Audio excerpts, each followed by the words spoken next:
program has been recorded in binaural stereo, and so for best effect, you should listen on stereo headphones plugged into a stereo receiver.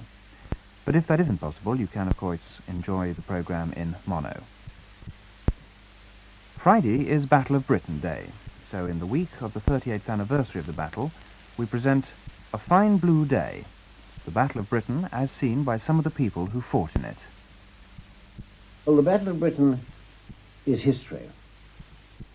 Kids in school now, they're learning about the Battle of Britain in part of their history lessons. And there are still chaps around, old and round the bend like myself, who are alive and they can touch and see and hear.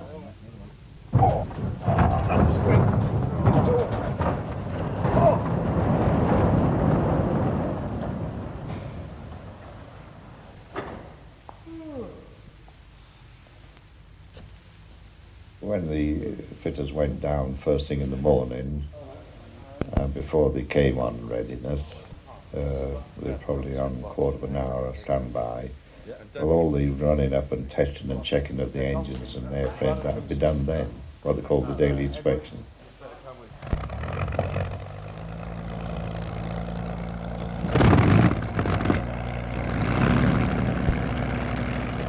Well, the engine. It's just so even. Once the engine is running at its full pitch, it's just purring along as though it's just floating away into nothing. Marvelous.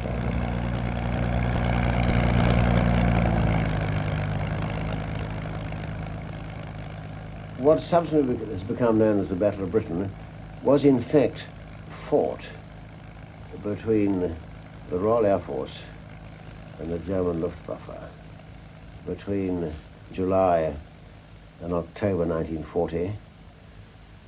The Royal Air Force were defending Britain with Hurricanes and Spitfires, single-seater fighters, and the Germans had all their twin-engine bombers, which were Heinkel 111s, Dornier 17s, Junkers 88s, protected by the short-range Messerschmitt 109, which had about 45 minutes flight duration.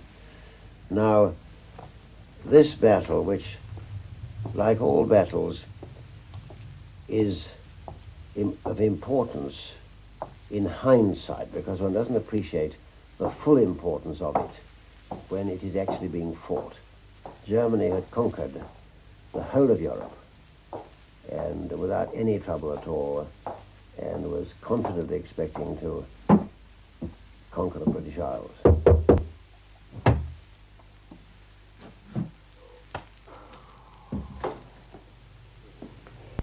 Morning, sir. Morning, William. Nice cup of tea, sir.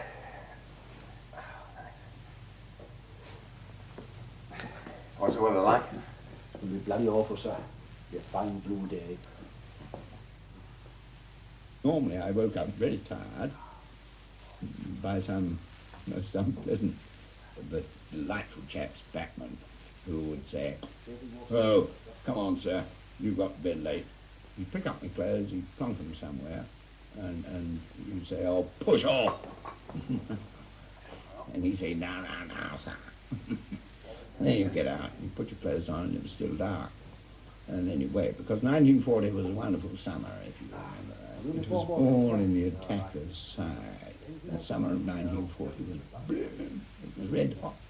Sometimes in the cockpit it was pouring off you, and your oxygen mask stuck to you on the ground. Then you were happy to be up at 25,000 feet. Oh, here we go again. Get to readiness. Go and look at your aircraft. Go and talk to your mechanics. Make sure your parachute is ready, your helmet is there, your gauntlets are there. Do a check on the aircraft to make sure it's ready for immediate takeoff. And I hoped the cloud would be on the deck and it would be raining so we couldn't take off. But in September, unfortunately, it was wind in summer. So we had to take off anyway. No thought whatsoever had been given to flying clothing before the hospital. You were expected to fly in your uniform with an overall over the top of it. I don't know whether you realize it, but there never, ever was a Spitfire, a Hurricane any cockpit heating. You went up to 30,000 feet and froze. There was no heating up there at all. They started then giving us these airman jackets, which was fine. There was lambs all lined, beautiful and warm. The only thing was to put a parachute on a Mae West. You had to put the collar up, and the collar was a great big high collar which came up as far as the top of your head. You couldn't put it down when you got your parachute on, when you Mae West on, so you had to fly with blinkers. The first thing I always used to do when I was a SU-100 was to cut the collar off and finish up in trouble for, defacing Air Force property. The fact that I was saving my life got nothing to do with it.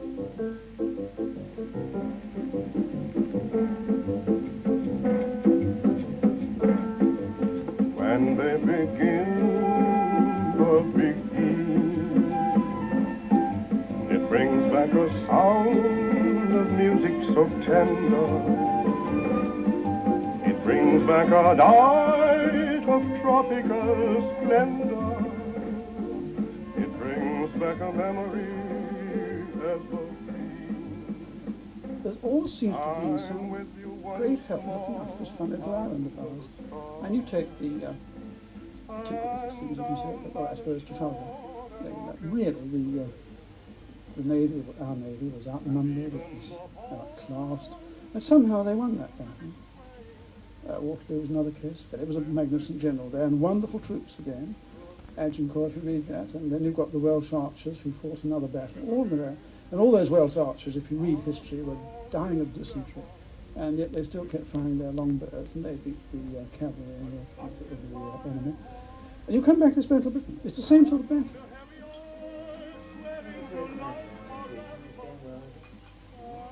What happened was this, that the Germans, the bombers turned up over the Pas de Calais, and then they circled until they got to their height, which was probably 15 or 17,000 feet. Then the fighters took off. Now, if you reckon that they came across at 160, 180 miles an hour, and it's 21 miles from coast to coast roughly, they would have been over our side from the time we got information they were building up, and then got information they were coming. Give it 10 minutes, if you like, to our coast. And we had plenty of time to get off, because they didn't send us off until the Germans set sail. We were on readiness from 3:30 in the morning till 10:30 at night. Readiness was either 2 minutes standby to take off, or 5 minutes to be in your cockpit and off, or you were put down to 15 or 30 minutes availability, which gave you time to go and have a wash, have the odd bath,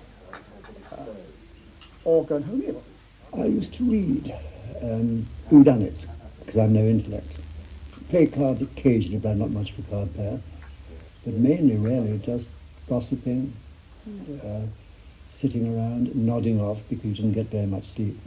Certainly, first thing in the morning when you got down there, one would nod off right away, because one was half asleep anyhow. If you had a hangover, you'd go and have a whiff of oxygen. And the squadron MO used to come round with a big pail of hangover mixture, which I remember vividly, tasting of SR toothpaste, which is probably what it was.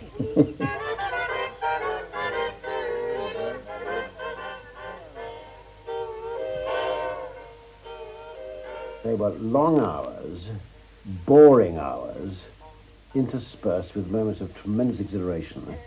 When you said, bandits, off you go, and then the fellow on the ground said, steer, whatever it was, to get where they were. And then you'd see them, you'd have a mix-up, you'd shoot somebody down, may get shot up yourself, and then back you'd go again, and then you'd be sitting down, playing a gramophone, those winding ones that you wound up and played whatever was the current record.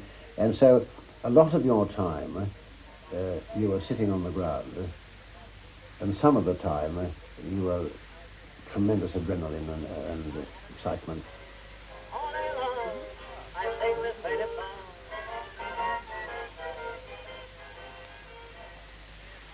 I think the point that is not always appreciated was how ordinary they were. There's a concept of the great fighter races with enormous panache and long cigarette holders and probably Labradors at their heels. This is not so. My particular squadrons were full of foreigners. In my flight there were 6 Frenchmen out of 8, and there were Czechs and Canadians and Poles. Oh. And when the telephone rang, there was a telephone orderly who answered it, and the absolute silence that descended upon a dispersal hut. Flight dispersal. Got it. Scramble. Land is 25 plus, Rochester, Angels 20. I think a lot of fighter pilots don't like telephones to this day as a result. I'm one of them.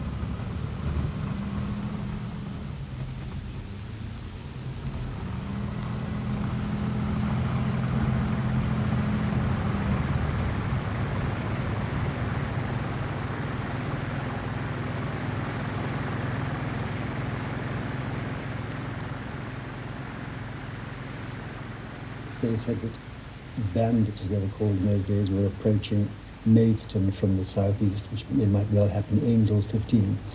One wouldn't go straight down to Maidstone, I wouldn't. I would fly north, gaining height as much as I could, and then turn round, so that one could try and get them head on. Your target directly ahead of you, Hornet Leader. You should see them any moment now.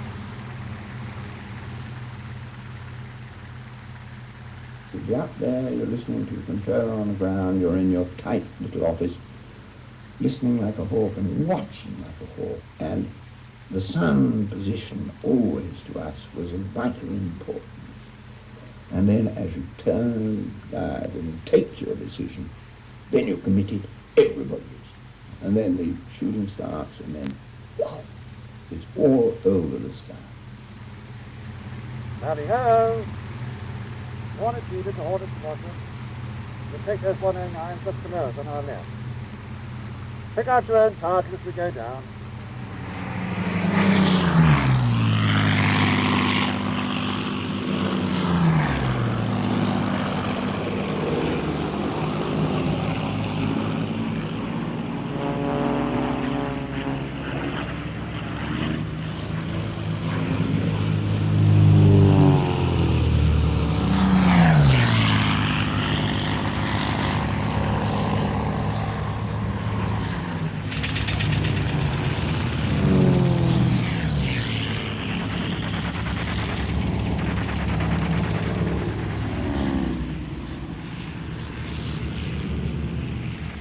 I always went for the pilot. He's the man controlling the airplane, and he had to be destroyed.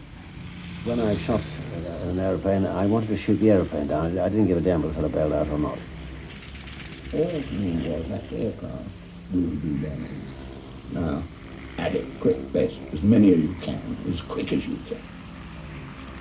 Because you're flying over your own country, you could look down and see people and cars and houses and things on the ground which were yours. And you could see these bloody great ugly bastards coming over the coast. And you thought, to hell with them.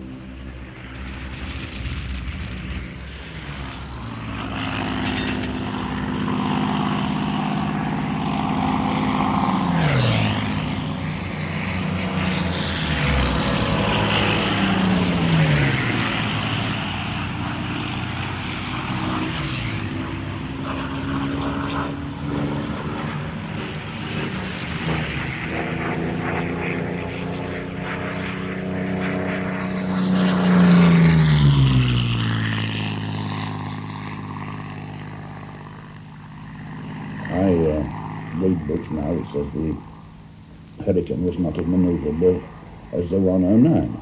Well, I know very well that it is, because I could manoeuvre it and did manoeuvre it. But a Spitfire was a really beautiful little airplane. Your gun button was on your stick.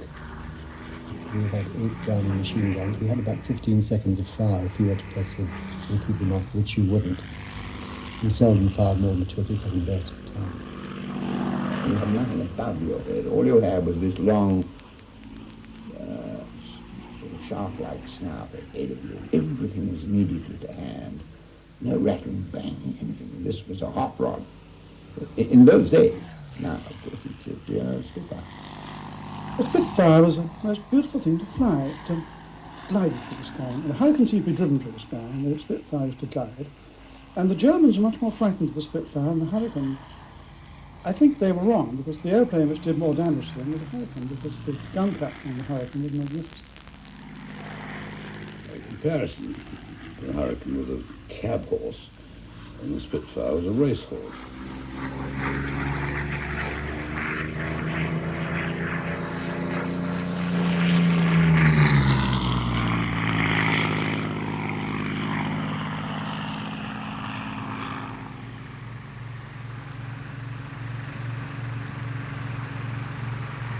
From the trailer's angle, we had extremely good early warning, and that, of course, was passed from the radar stations on the coast to the filter room up at Fighter Command, and then out to the sectors where they were then displayed on a plotting table which was manned by WAFs.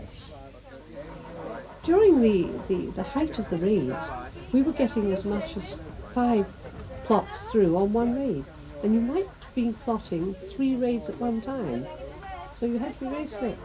Everyone was calling out, either asking for symbols to be brought, or calling out to the tote that they had a new raid and information on that particular raid.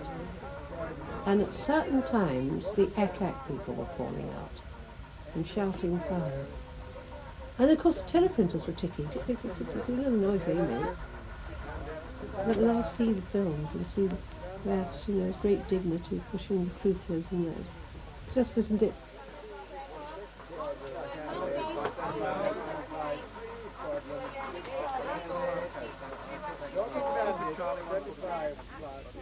Far too much has been made of radar, because you see, radar only operated out to sea, and our main interceptions took place over land, and they were in the hands of the Royal Observer Corps, and their sightings were far more accurate than those of radar.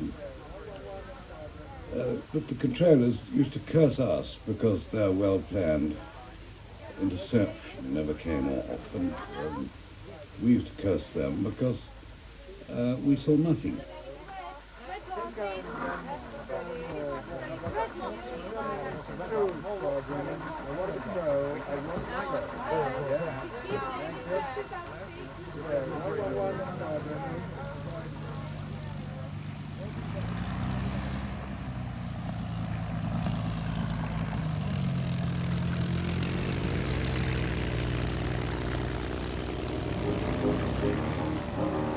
Sitting down the runway when she comes. She'll be sitting down the runway when she comes. She'll be sitting down the runway, sitting down the runway, sitting down the runway when she comes. Singing aye aye yippee yippee aye, singing aye aye yippee yippee aye, singing aye aye yippee aye aye yippee aye aye yippee yippee aye. Sometimes they'd come back off a sweep, or sorted with the enemy, that they would jump out and they'd be full of life and anxious to get back, and then other times you'd get them come back. They wouldn't even want to get out the cockpit. They'd sit there in a sort of a moody type of fashion while they were being refueled and rearmed.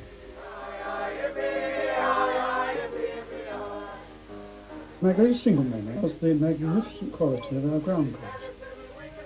Not generally known, but without the superhuman efforts they could not have flown.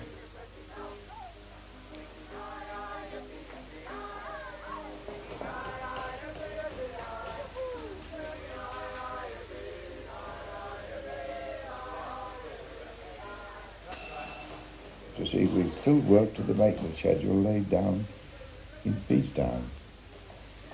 I never thought we'd be able to do it, but you did it. Because everybody just got on with the job. a long while ago now, but I mean, I can still see them. Just working away there, real characters in their way. I mean, I had a sergeant at Slater, his name, always walked around, always had a long dust coat on right down to his ankles. Why he did it, I don't know. And he used to just walk around, and one of the spanners that was in a lot of use on the rolling engine was a 2BA, and there'd be a fitter thumping around, he'd say, "What do you want, a 2BA?" And he'd group his hand down into the bottom of his pocket. Things like that, you know, just went along quietly. Nobody getting panicky.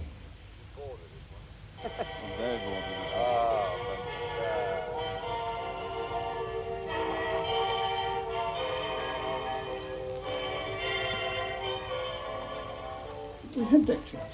I remember they were terribly useful things, deck chair. You could sleep on those, or you just lie on the grass, because it was a beautiful summer. It was lovely weather, and one was able to just sleep. What is it? Well, yes, I could beat the intelligence officer, who was an Oxford Don, so I liked playing chess with him. But you had to do something when you were hanging around waiting for the telephone to ring and order you into the air.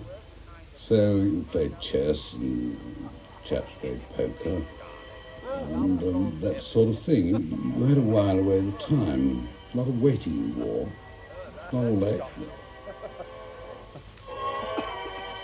We were playing rounders one afternoon, and an aeroplane came over the top, and we looked up and said, "Oh, yeah, that's Blenheim." And the thing dropped a stick of bombs right across the ocean. And we hadn't had any warning at all. And we rushed to the telephone, and I said, "What the hell's going on?" to the control people. And they said, "Well, we just had a stick of bombs across the airfield with a Ju-88. They look very similar, actually." The next time, Blenheim came over, and we all took off. If the tannoy came on and no one spoke, I could be sick before he'd had time to talk.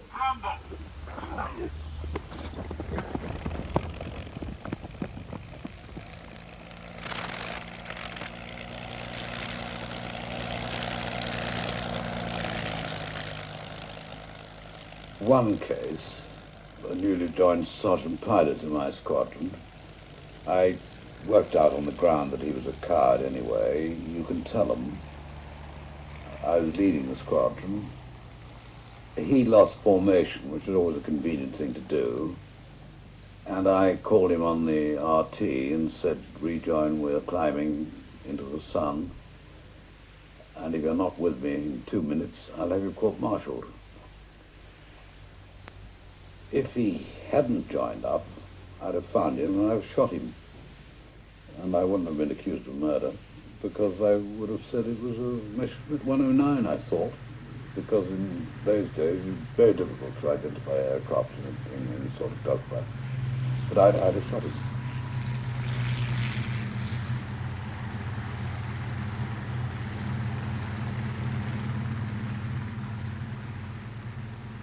One thing I was told, if you're on your own, and this was one of the chaps on the squadron, a chap called Willie McKnight, who sadly was killed, a Canadian, and he said, "Now, if you're on your own, for God's sake, look around the sky and join up with somebody." And we ran into some 109s, and the whole milling of aircraft went on, bit of a pun that, and I found myself entirely on my own. So I spied an aeroplane and immediately joined up with it, looking around everywhere. And I suddenly discovered I joined up with a 109, and we both saw each other at the same time.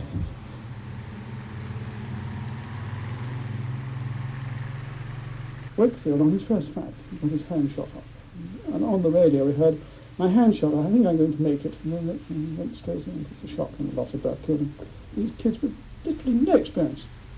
It's I don't know how to compare it today. It's like putting you in a motor car without having driven one, really.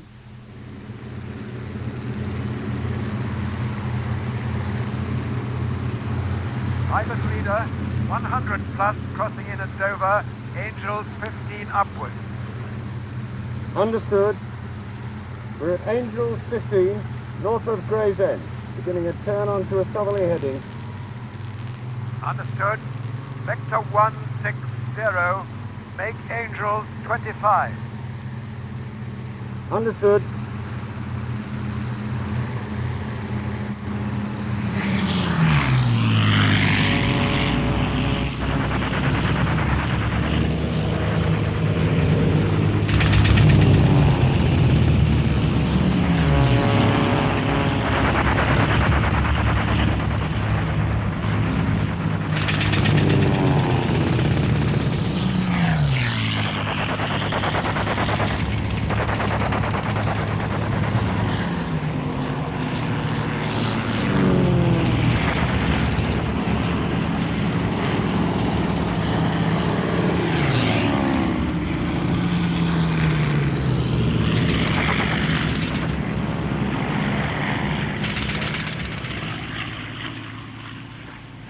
I was afraid more of being hurt than being killed.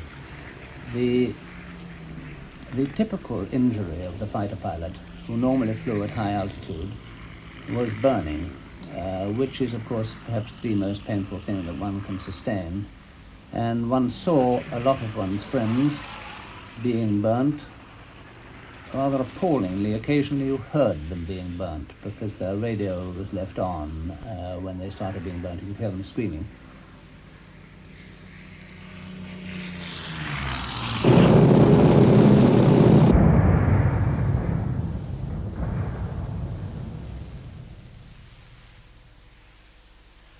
Next thing I knew, there was a shattering crash. The whole of the instrument panel disappeared in front of my eyes into little bits. And in the hurricane, just the other side of the instrument panel, between the instrument panel and the engine, was the reserve petrol tank, which held about 28 gallons of petrol. And the cannon shells and rifle caliber bullets from the ME-110's machine guns went straight through the instrument panel into the petrol tank, which burst into flames, landing there for about 28 gallons of petrol in my lap. I immediately thought to myself, this is it. And then pulled myself together very quickly, released the harness, which held me into the seat, and I pushed the stick straight forward, so the aircraft dived down and went over the vertical. I'd already got the cockpit hood locked open, as was my custom, and so the centrifugal force just flung me straight out. And my clothes were on fire, most of my trousers had been burned off, and I was in a pretty uncomfortable state.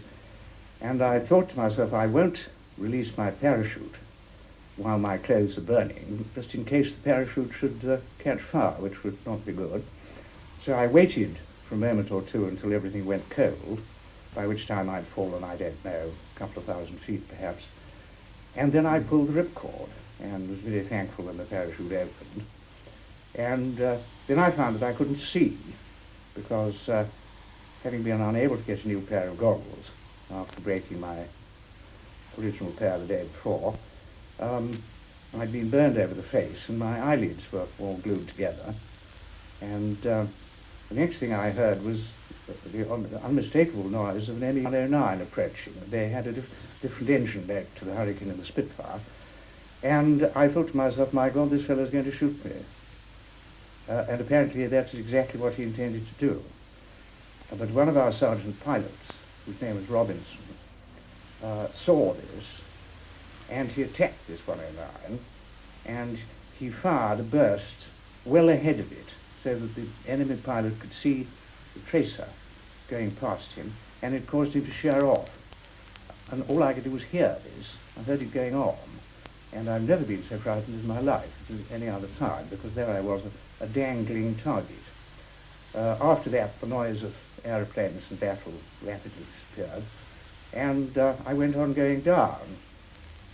Then I thought I don't particularly want to hit the ground with my eyes closed, and so I managed to fiddle about with my fingers and prise my eyelids open and take a quick look at myself, which are not a very pleasant sight, my legs and so on. And then I looked down and I saw a large wood And I thought the scrubby end of an oak tree with burned legs and that sort of thing was also not going to be very nice, but there was nothing I could do about it. And I went on down, and very fortunately for me, immediately underneath me appeared a little tiny clearing in the wood, a little grass clearing, and I went straight into the middle of it without touching a tree at all. And it was so small that the canopy of my parachute got caught in the branches coming down, and I landed in a sitting position as though I'd jumped off a wall, and didn't even fall over, which was probably a good thing because I was pretty raw and I didn't want to get bits of twig and mud and things into my burns. And having done that, I thought, well, I can do no more than wait. I was pretty shaken, and my hands were not much use because I'd been burned all around the wrists, and I thought I'd wait for the Home Guard to approach. I'd carefully not started shouting from when I was falling down to anybody who might be below, because the Home Guard tended to be a bit trigger happy, and I'd heard a story of some, I think it was a Czech pilot who opened up on them in broken English a day or two before, and they'd opened fire on him with their rifles. However, I waited and eventually heard crashing noises coming through the undergrowth, so I called out, "I'm over here and I'm British." And a reassuring voice cried, "All right, mate, we're coming." And so that was that, and I waited until they arrived and told them how to release my parachute harness, and then they took me to a little cottage nearby, down a little lane, where I had to wait for a bit because the lane was so small they couldn't get an ambulance down it. And the old dear in the cottage gave me tea and wanted to use her butter ration to rub on my burns, which would have been a very bad thing, but it was very kindly thought, so I tactfully refused this. And police were there scratching their heads and saying, "How are we going to get this chap out?"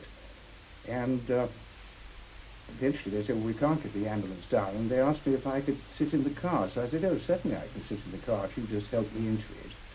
So I then picked myself up and off we went. And in the meantime, a neighbour had come in.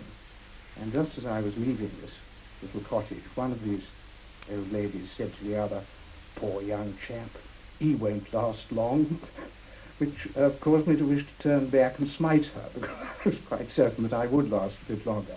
I mean, I remember my old man was rattling on about the Somme and the heat, which he wasn't at anyway, but mates of his had been either practically drowned in the First World War by some lunatic decision of some general. And to me, in 1935, it was a bloody bore. I mean, I thought, what fools they were to go out there in the first place.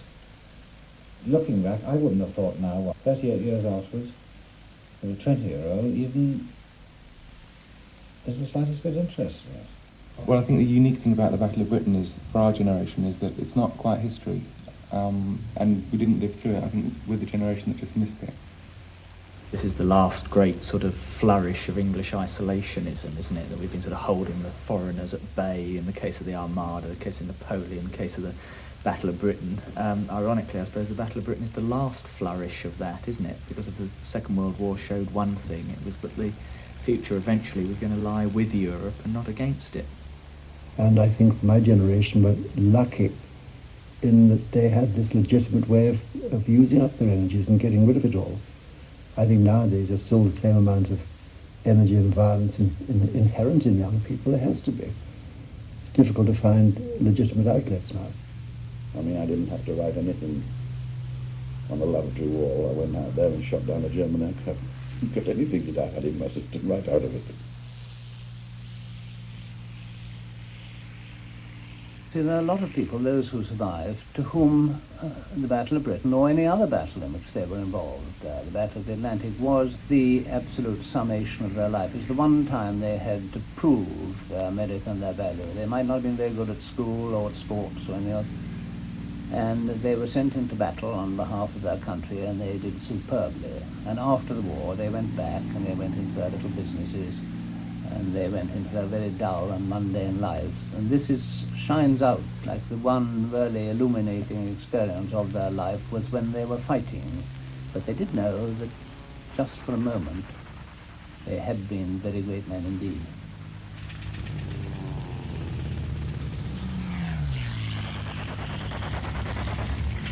It looked like tiny little slivers of silver, little flashes of silver. They were, you know, so tiny, so high up, and the sky was beautiful, beautiful, clear blue sky. It was marvellous. And they were wheeling about and sort of, you know, up and down. It was difficult. You couldn't, I couldn't tell which were German planes and which were English. They were so tiny and so high up, you see.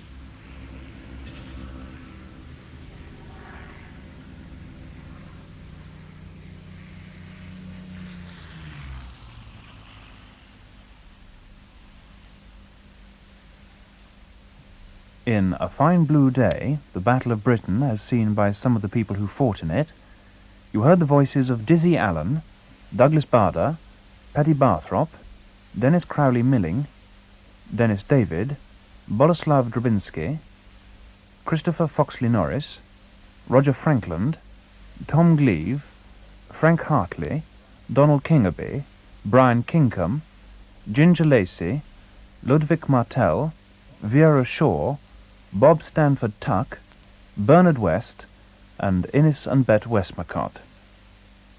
In the dramatised scenes you heard Edward Arthur, Alison Christie Murray, Michael Cochrane, Peter Howell, Polly March, Basil Moss, Jennifer Piercy, Gregory DePolney, and the keyboards of Bill McGuffey.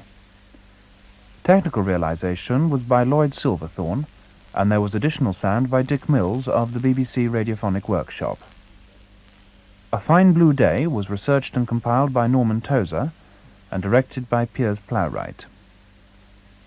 The BBC would like to thank the RAF Museum Hendon, the RAF Memorial Flight to Coningsby, Lincolnshire, the Imperial War Museum, the Mosquito Museum Salisbury Hall, and University College School Hampstead for help in compiling the programme.